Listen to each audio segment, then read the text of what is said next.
Student समझ में तो आ रहा है जो मैं पढ़ा रही हूँ? नहीं समझ में आया तो आप कमेंट करके बताइए कि आपको क्या समझ में नहीं आया, वो मैं आपको दोबारा समझा दूँगी। ठीक है, अब हम पढ़ेंगे भारत में राष्ट्रीय आय की गणना। स्वतंत्रता से पूर्व भारत में राष्ट्रीय आय की गणना हेतु कोई सरकारी संस्था नहीं थी जो मतलब भारत की राष्ट्रीय आय की गणना करता।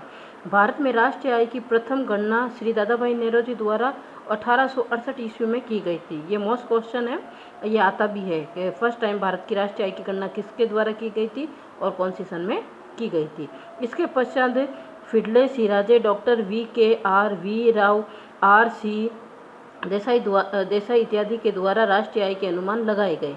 इन सभी विद्वानों ने राष्ट्रीय आय की गणना हेतु अलग अलग विधियों और आधारों का प्रयोग किया, परंतु इन विद्वानों के पास अविश्वसनीय समयों एवं सूचनाओं का अभाव था तथा उन्हें उपयुक्त सांख्यिकी विधियों का भी प्रयोग नहीं किया। सांख्यिकी विधि मतलब जनगणना के आधार में कोई सांख्यिकी विधियों का प्रयोग किया जाता है, जिसमें प्राथमिक आंकड़े, द्वितीयक आंकड़े ऐसे मतलब लिए जाते हैं।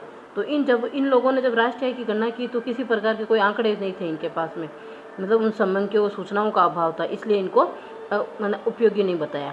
स्वतंत्रता के पश्चात भारत सरकार द्वारा श्री पी सी महालन नोबलिस की अध्यक्षता में अगस्त 1949 की राष्ट्रीय आय समिति का गठन किया गया। इस समिति ने अपनी प्रथम रिपोर्ट 1951 ईस्वी में तथा अंतिम रिपोर्ट 1955 ईस्वी में प्रस्तुत की। इसके द्वारा राष्ट्रीय आय की गणना का कार्य केंद्रीय सांख्यिकी संगठन को सौंप दिया गया, जो वर्ष 1955 में प्रति वर्ष CSO भारत में राष्ट्रीय आय की गणना का कार्य कर रहा है।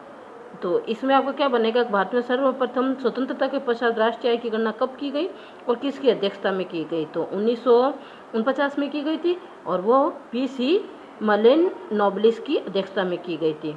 और उसके बाद में प्रथम रिपोर्ट कब दी थी? 1951 में दी थी। अंतिम रिपोर्ट 1955 में दी थी।